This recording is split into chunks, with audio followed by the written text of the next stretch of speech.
I'm Vinnie Politan. The subject of my investigation is the story of 3 young adults in a complicated love triangle that turned deadly when Kiara McCulley used a sword to kill Grace Jennings. And now Isaac Apodaca is charged with murder. Here's the story. Isaac Apodaca's murder trial is poised to reveal a tale of love, betrayal, and brutality. He's charged with conspiring in the horrific killing of 21-year-old Grace Jennings, whose body was found inside a Santa Fe home alongside a long sword drenched in blood. Accusations center on Apodaca's girlfriend, Kiara McCulley, facing her own murder and conspiracy charges. But prosecutors claim Apodaca manipulated her into committing the crime. McCulley is set to testify against Apodaca, and her testimony could prove pivotal as she's accused of acting at Apodaca's direction. Apodaca, meanwhile, portrays himself as the abused, claiming Kiara threatened him the night before Grace's death. Their intertwined narratives, dominance, fear, and emotional control will clash under intense courtroom scrutiny. It's a love triangle turned deadly, with fate hanging on whose voice the jury believes. This case is bizarre and brutal in the level of violence that we are talking about.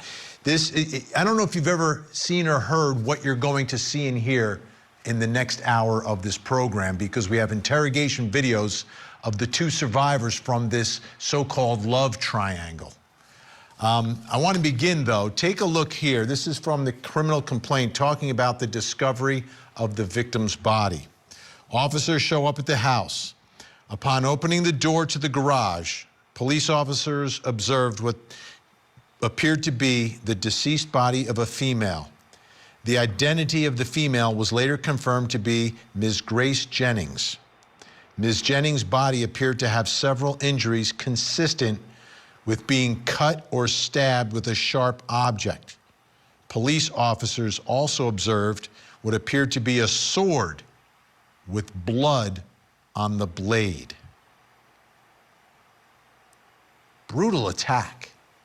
Like, what is going on here? And that's what we're going to try to figure out, again, in the next hour as we watch these interrogation videos.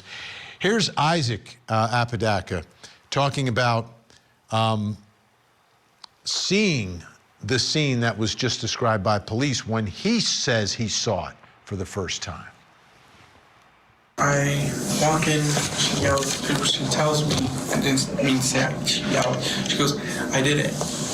I look at the ground and I see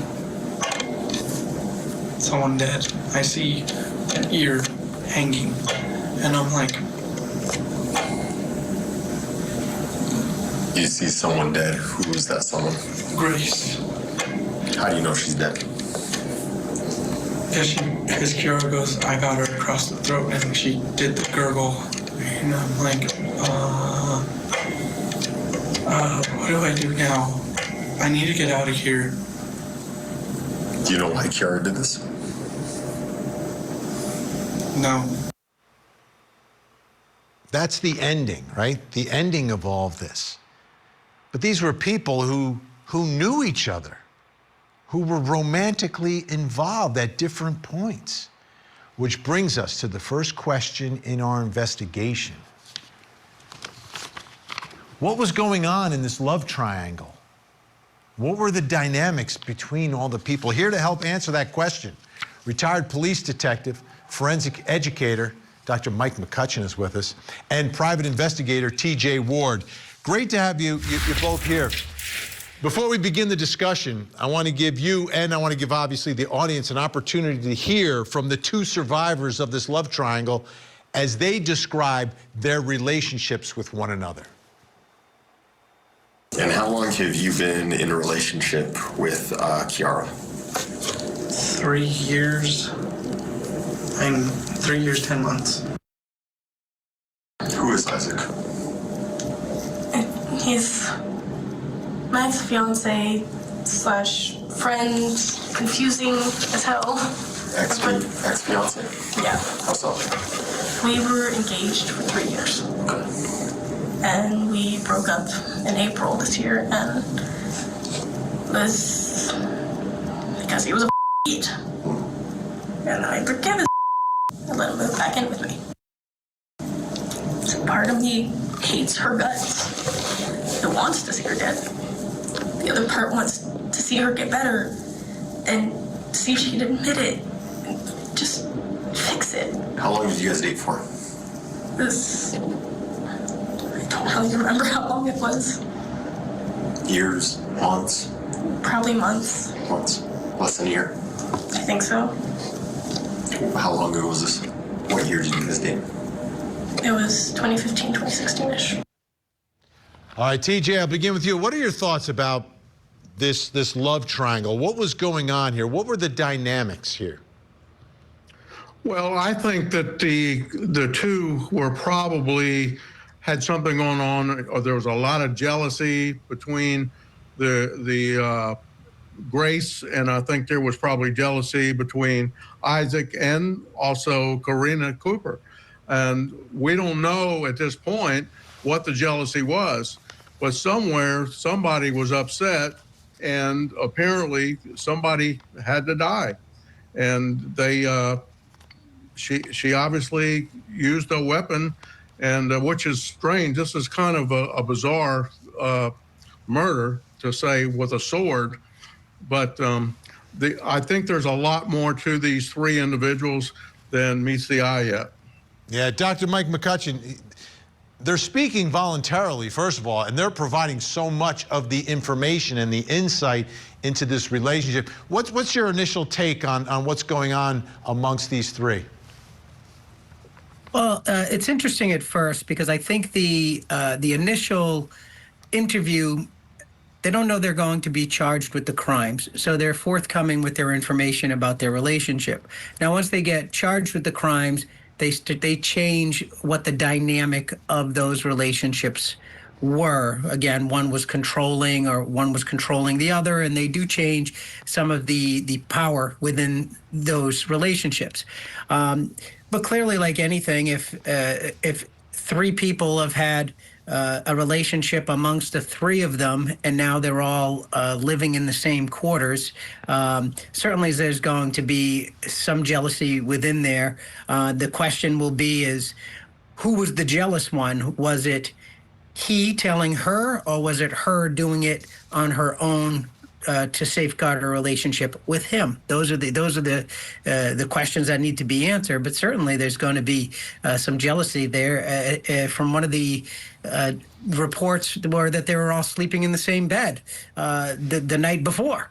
So again, who was the jealous one is the question to answer here. Yeah, let's follow up on that night before, because both Isaac and Kiara spoke about the night before. Let's listen. Right. What are the sleeping arrangements like? We were all sharing the same bed. You were all sharing the same bed? Yes. Was there any sexual interaction between anyone last night? No. No threesome or nothing like that between the three of you guys? No. There was no threesome. There was no sex. Nothing. Was that ever on the table? No. Okay. Was there anything romantic going on between you and Grace? No. What about between Grace and your fiance, Kiara? I don't know. So why did Isaac want Grace there? I have no clue what he wanted. Whether it was her, which, gross. Just hate gross. I've seen the kind of people she's been with. Did he or no? I don't think so. I'm guessing he didn't, because he said the worst 12 hours of my life. 12 hours in my house. He didn't say anything about a threesome or anything like that. Usually when there's people in my house, there's three-way, and I'm just like, I'm not touching her. Yeah.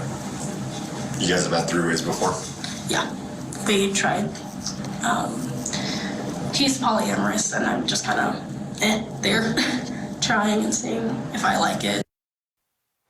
TJ, you buying what she's selling? Do you think she's telling the truth about, and you think he's telling the truth about what happened or didn't happen the night before? I just think, just like your other detective just said, there's a lot of jealousy we don't know about yet, but somebody got real jealous about something that was going on between them. When you got three people like that, and there's one male and two females, somebody's going to get jealous about one taking over the other one. Dr. Mike McCutcheon, do you buy? Are they telling the truth there, you think? I don't. I think with Isaac, because if you listen to he's answering the questions very straightforward. No, yes, no. Did you do this? Yes, no. Until again, this where the jealousy could be the driving factor, as he says, or the detective asks, was there a relationship between his fiance and Grace? And he says, I don't think so. Whereas before, he was very straightforward. To me, that says he's deciding whether he should say yes or no in that interview. But he made a long pause and he kind of looked, and then he said, I don't think so. Whereas before, he said, did you have a relationship with her? No. Did you have this? Yes. Did you have this? No. Did they have a relationship? And that I don't think so. And that could be what this is all about ultimately. TJ Ward, great to see you. We'll see you again really, really soon. Dr. Mike McCutcheon sticking around. Coming up next, what do we know about the murder weapon? We talked about a samurai sword and kind of swung around to explain to me more about that. It's more like an old English kind of sword. Anna Adelson is facing charges of murder, the death of her former son-in-law. Now that Donna has turned into a defendant, what's next for the Adelson clan? The matriarch mastermind murder trial. Live coverage this August on Court TV. Describe Grace to me more, her injuries. What did you observe? I saw an ear cut off, something with her knee. That was right here. I saw blood right here, and started seeing blood leaking out. What about Kiara? She had blood all over her hands, all on here, right here, and on her face. It's unreal when I see him speak and I see the co-defendant, Kiara McCulley, speak. I mean, these are young adults who should be like, I don't know, playing Dungeons and Dragons, going to Comic-Con or Dragon Con. What are they doing involved in a deadly love triangle? But that's where we are. And it was a brutal killing. Extreme violence. Take a look. This is a drawing of the murder weapon by Isaac Apodaca. This is what he drew during that police interrogation. And that brings us to the next question in our investigation.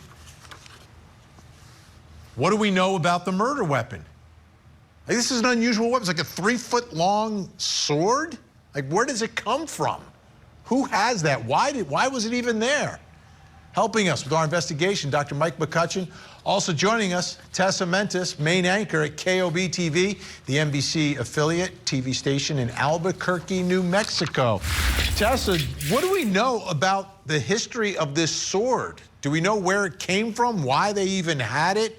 Was it just for the murder itself, the killing itself? We don't know specifically where they got this 3-foot sword. I can tell you that for whatever reason, machetes, while different a little bit from a 3-foot sword, are almost fairly common in a lot of the crimes that we see out here in New Mexico. Because at first, when we hear, sadly, a 3-foot sword, it doesn't really catch us as off guard as maybe it does for other journalists, just because it's not, again, common, but it's not necessarily rare, if that makes sense. But yeah, 3-foot sword, based on the reports and the text messages between Apodaca and McCulley, it seems to be part of almost, as police would put it, a ritualistic choosing of a murder weapon that further plays into the potential mentality that was going on between these two suspects. Let's take a listen to the two suspects talking about the murder weapon. We talked about a samurai sword being kind of swung around too. To explain to me more about that. It's more like a old English kind of sword.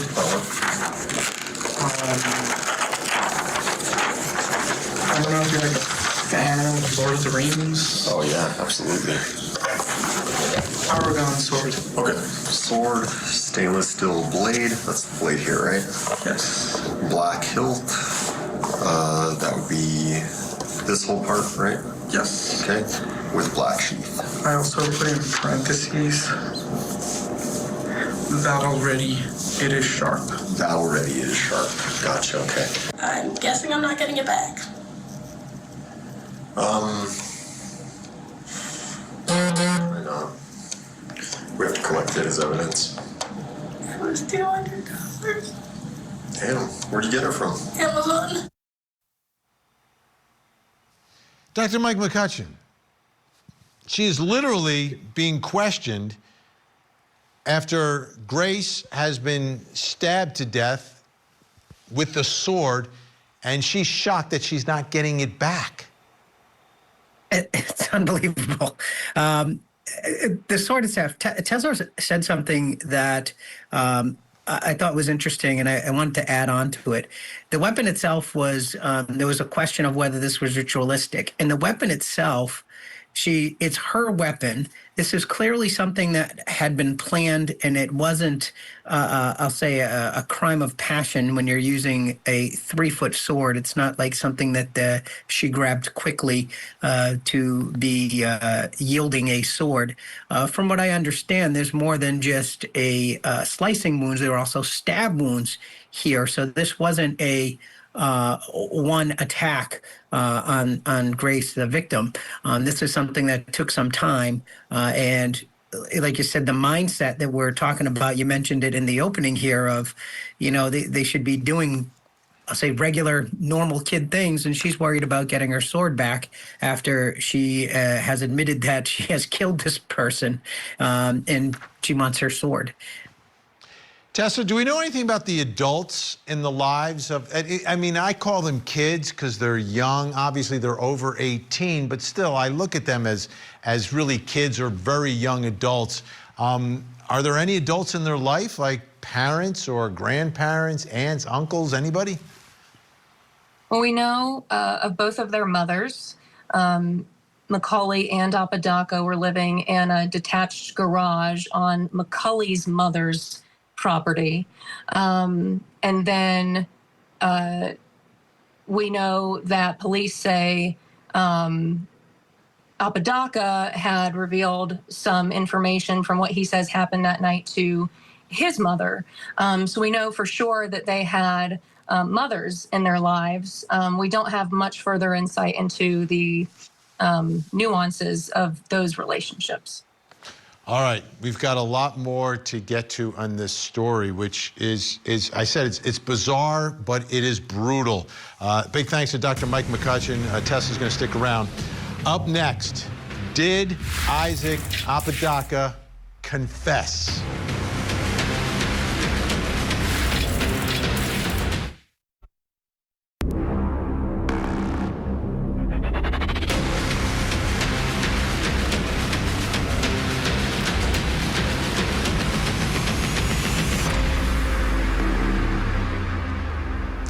I'm Vinnie Politan. We continue our investigation of the violent murder of Grace Jennings, who was involved in a love triangle that turned violent, and now Isaac Apodaca is facing charges of murder, and his ex-lover is set to testify against him. Here's the story. 25-year-old Isaac Apodaca, once intertwined romantically with both 21-year-old Grace Jennings and his girlfriend, Kiara McCulley. Grace, an ex of both, had been invited by Apodaca to stay in a garage apartment they all shared, sparking tensions that exploded into horror. Kiara, consumed by jealousy, allegedly spent years plotting Grace's death at Isaac's urging. Text messages found on his phone allegedly reveal Apodaca encouraging her to kill her, and promising perks in the black market and advancement in a secret ghost group. Surveillance and body cam footage show Isaac claiming he walked in minutes after Grace's murder, Kiara holding a bloody 3-foot sword and admitting he didn't want a part of it. Prosecutors describe Isaac not as a bystander, but the puppet master who orchestrated a jealous rage turned lethal. Kiara has pleaded guilty and agreed to testify against him. Isaac now stands accused of conspiracy, accessory to first-degree murder, and manipulation that turned love into lethal betrayal. Bizarre and brutal, this case. But this case, like any other case that we cover these days, digital evidence often plays a huge role, especially in the form of text messages, because for a lot of defendants, these are communications that take you inside their mind and communications that they don't necessarily expect anyone else to ever see or read. Take a listen to Isaac Apodaca when he's being interrogated about text messages between him and Kiara. What's going on there? I just wanted everything to stop because I got caught in the middle. You want everything to stop? Yes. What do you mean? I wanted everything to stop because I got caught in the middle of them two's bull. You wanted everything to stop? Yes.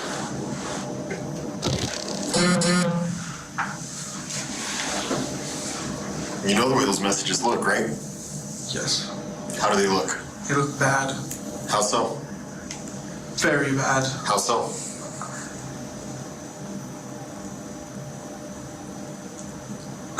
Tell me what's bad about them. They looked like I was a part of it. Oh, yeah. Wow. So this is a fascinating interrogation. We're going to show you some more pieces of this. And the big question is the next question in our investigation, which is about the defendant, Isaac Apodaca. Did Isaac Apodaca confess? We're going to take a look at the video and try to answer that question. Here to help answer that question, body language expert, former Army interrogator, and author, Greg Hartley. Greg, so great to have you on the show tonight. Appreciate your time, and we're going to really appreciate your insight into all of this. Let's begin here. Let's take a look at another chunk of this interrogation, a room that you've been in many times. And when we come out, I want your take on what you're seeing and what you're hearing. Let's watch. We will have to take care of the mess ASAP after we finish. We will have to take care of the mess. I thought she already pooped herself. What mess are you guys taking care of? I don't know. Remember, you'll move up the ranks, plus you get perks in the black market since this is your first. Your first what? Isaac, what the hell happened? Tell me what happened, for real. Can we stop making up lies about these messages? What the hell happened last night? She was messaging me planning on how to kill her, and... Who was messaging you planning on how to kill who? Kiara. Kiara was messaging you on planning how to kill... Grace. Grace? Yes. And what were you doing? I was only sending a message back, only in correspondence. I just wanted to sleep. That's what I... Are you sure? Because it sounds like you're planning something with Kiara. Is that what's happening? Don't lie to me. What's happening here? I can see the messages. I'm not dumb.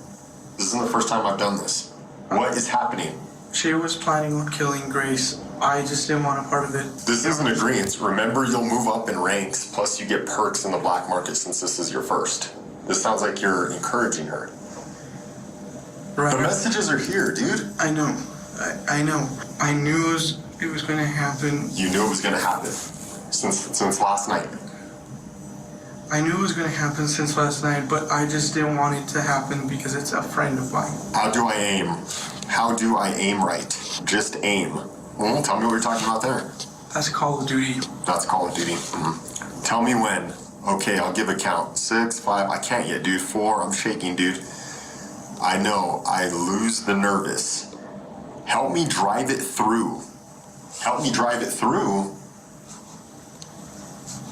What do you mean, help me drive it through?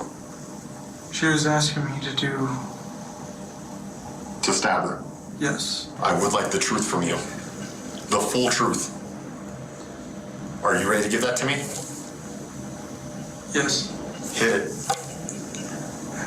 Say it all, don't censor it, tell me everything that happened.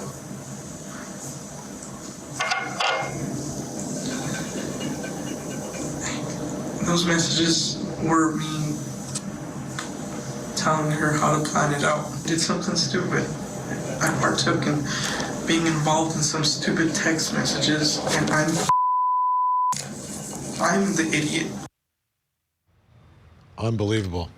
Greg, start first and explain to us the technique that is taking place in this interrogation room, because it's fascinating to watch. Well, what he's trying to do is give him no options, Vinny. He's pushing him into a corner so that he's got a logical approach. And there are many ways to interrogate. Most of what we see in these interrogations is read.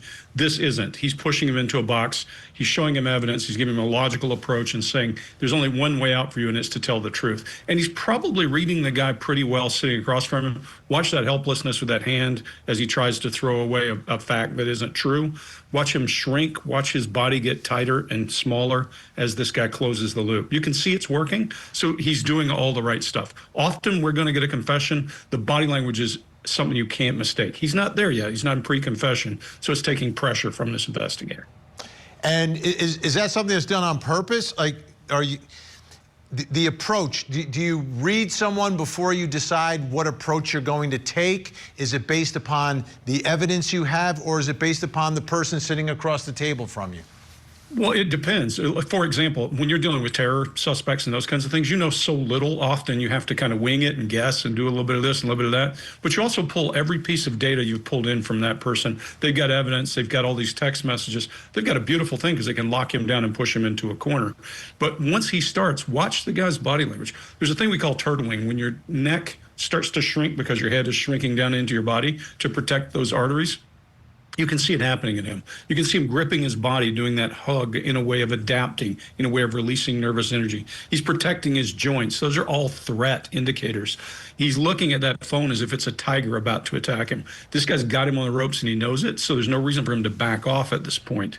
Where often we will go in a different direction and we will say, okay, that's not working. We would push until they get really locked down and wait for them to open up. And then we get very quiet, very friendly, and move in. This guy's got the right approach for the guy at the moment. Okay, also joining us right now is Josh Colesrud. He's joining us by phone. He's a great attorney. Josh, let me ask you, this guy is going to trial. His attorney has claimed his innocence. He says, don't jump. I'll tell you exactly what his attorney said. There are many moving parts to this sensationalized case, and Isaac's involvement has been exaggerated. Please remember that Mr. Apodaca is innocent until proven guilty, and we intend on taking this case to trial so the jury can flesh out the fact from fiction.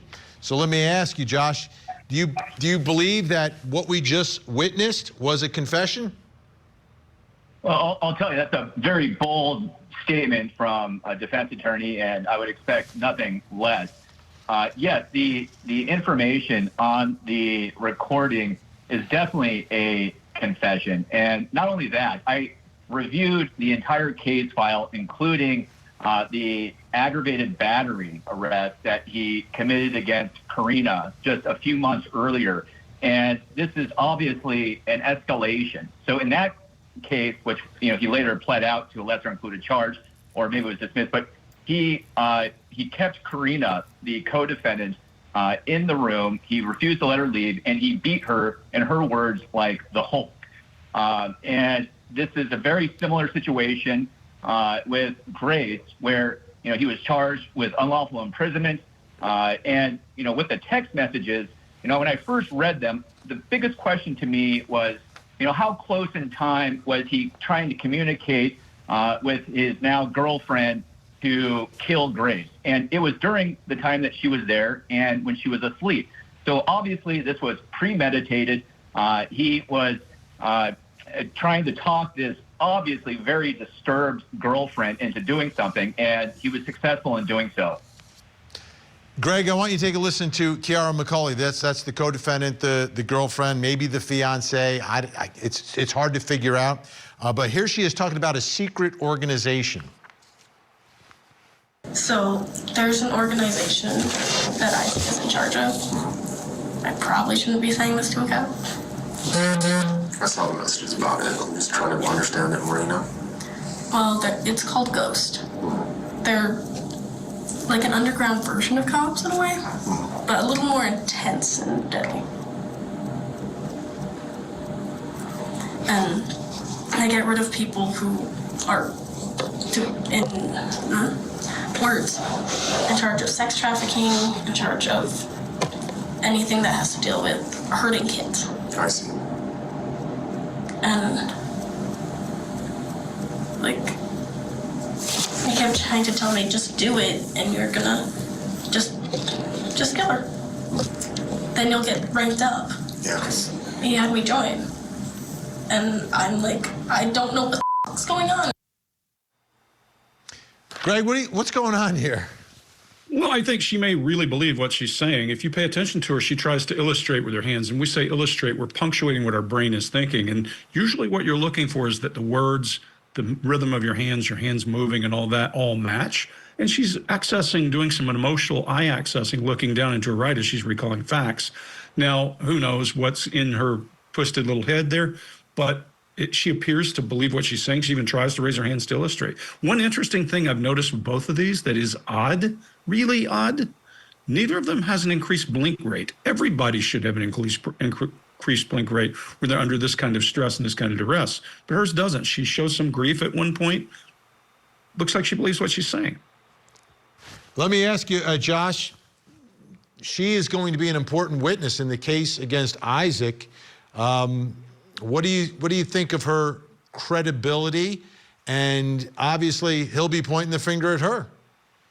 He has to. He has to downplay what the text messages said and what they meant. But, you know, when I was reading this, I was looking for, again, I was a prosecutor for a long time doing these types of cases. You want corroboration. And we have that here. So during her post-Miranda interview, she specifically stated that her boyfriend, Isaac, was part of some secret organization and that he asked her to kill Grace and that she would get leveled up because she's an amateur and this is her first time doing this. But it's corroborated by the text messages because that's exactly what Isaac said to her in the text messages that night when Grace was asleep, when he was trying to convince her to kill him. So you have your corroboration. Now, if you didn't have that corroboration, as a prosecutor, I'm thinking, man, I don't know. I don't know how effective she's going to be. But with this corroboration, you know, it's going to be very difficult for the defense to explain that away.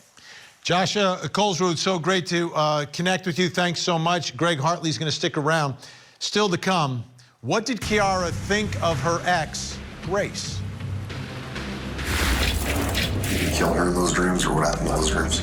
Sometimes I would kill her, sometimes I would torture her, sometimes it was just me screaming at her. Matriarch of the Adelson family gets arrested. Terrible. Donna Adelson is facing charges of murder, the death of her former son-in-law, Dan Markell. Prosecutors say a bitter child custody battle was the motive for the murder-for-hire plot. Now that Donna has turned into a defendant, what's next for the Adelson clan? Now that the ship is really sinking fast, blood doesn't matter that much. The Matriarch Mastermind murder trial. Live coverage begins this August on Court TV. What's DID? Dissociative identity disorder. I haven't had it actually diagnosed, but that's my best guess from my research. There are different personalities that come out. Do you have names for them? Some of them, yeah. There's Kiara McCulley in her interrogation saying that she has multiple personalities, telling the investigator that. So she has pleaded guilty. She hasn't been sentenced yet, but she has pleaded guilty. So she's admitted what she did with that sword when she took Grace Jennings' life. But they were a couple at one point. Take a listen here to Kiara describing how she felt about Grace when they were a couple. She was the first person I ever loved. Grace was and the first person to completely destroy it. Unbelievable. That brings us to the next question in our investigation, and it's important. What did Kiara think of her ex, Grace? Because at some point she loved her, then she said she was going to destroy me or destroyed me. But what did she think of her? And was she the one with the motive here?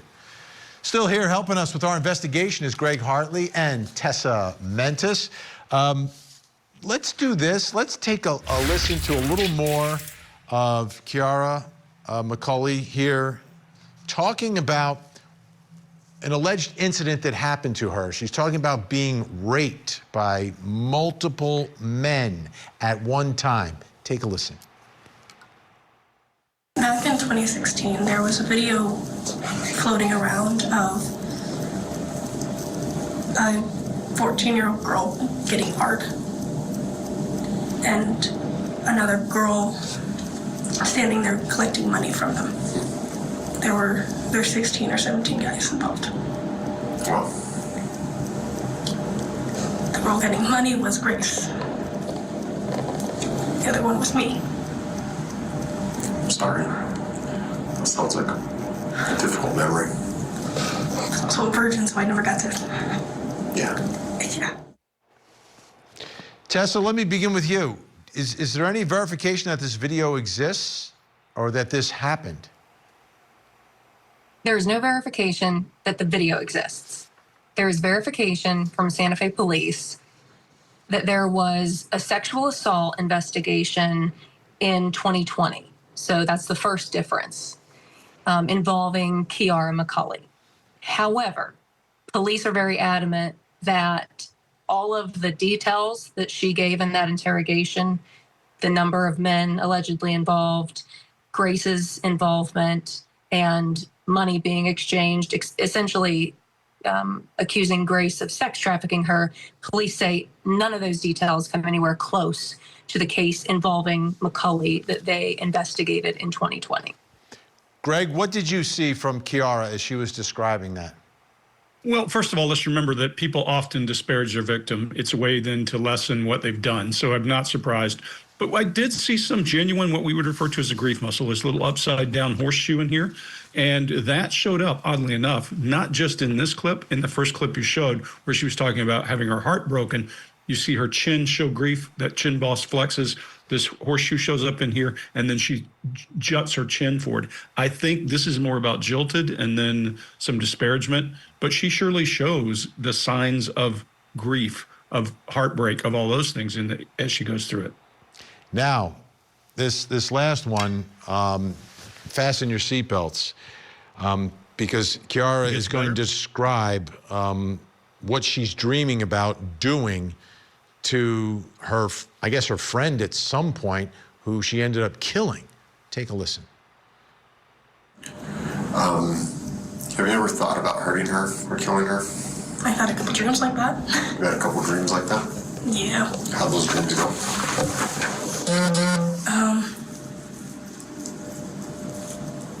They were mostly right after we broke up, and then there were triggers and stuff. But Did you kill her in those dreams, or what happened in those dreams? sometimes I would kill her, sometimes I would torture her, sometimes it was just me screaming at her. Do you use weapons, or what do you do? I create torture devices out of sex toys. What kind of sex toys? Usually a and then put razor blades on it and cover it in lemon juice. And Sounds let her good. I also thought about doing that to Ozzy. Obviously, we have to bleep some of that out. Greg, what do you think of her demeanor and all of that? Well, you hear that normalizing laugh. She said something pretty horrible, and then there's a normalizing laugh in there that normal people don't do. None of us are thinking about that kind of stuff. And if you have dark thoughts in your head, you certainly aren't caring to this degree. And so you don't need that normalizing laugh. And that's just, she's trying to socialize what she just said and see how you receive it. Watch her brow as she's asking for approval when she does it. When a person asks you a question and holds her brow up like this, or asking for approval. Children, when they say, hey, the cat broke the cookie jar, they'll do that. So I see a lot of asking her for approval and socializing her weirdness. Tessa, what what do we know ultimately about the state of that relationship between Grace and Kiara? I mean, Grace came over and was, I guess, sort of living with this couple in this detached garage. What was the nature ultimately of their relationship at the end when Kiara decided to take the sword and end Grace's life? Yeah, well, that's really a loaded question. I'll give you the most streamlined answer as I can. A lot of things factored in here. Yes, they used to have a relationship. At one point, investigators believe all three of them were seemingly in a relationship together. There was a lot of jealousy, we are hearing, between the two women. Those text messages show that Grace Jennings had asked Apodaca if she could just basically crash at that detached garage with them for the night. McCulley allegedly gets angry about that. But then the text messages show that as Grace Jennings is sleeping beside them, that they're texting back and forth, discussing how to kill her. And that secret society comes up about going after sex traffickers and pedophiles, which if McCulley is believing this line that she's giving about that alleged sexual assault that she survived, perhaps she sees the death of Grace Jennings as her ultimate revenge, but also doing good in the world in this twisted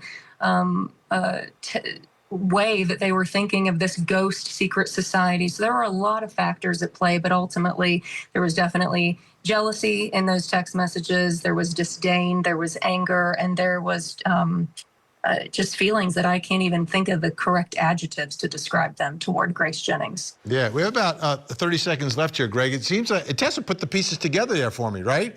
There's this whole society, and it would sort of make sense in a deranged mind. But it takes a certain amount of narcissism to believe that you and a guy who heads up this whole secret police are living in your mother's garage. You have to suspend a whole hell of a lot of disbelief. Yeah, there's that too, right? Absolutely. Wow. What a case. What a story. Big thank Greg Hartley. Great to see you. Great to catch up. Always appreciate your insight. It's amazing. And Tessa, your reporting is fantastic and putting the pieces together for us. Thank you so much. You know, this entire case and situation is complicated. It is messy. And from the nature of the relationships to the nature of the alleged motives to what actually happened that night. Now, in most cases, that would be helpful to a defendant, but here it may not be. And it's really because of the level of violence that we're talking about and those text messages. The question is, though, who will the jury attribute this violence to, Isaac or Kiara? I'm Vinnie Politan. We'll keep digging for answers as the investigation continues.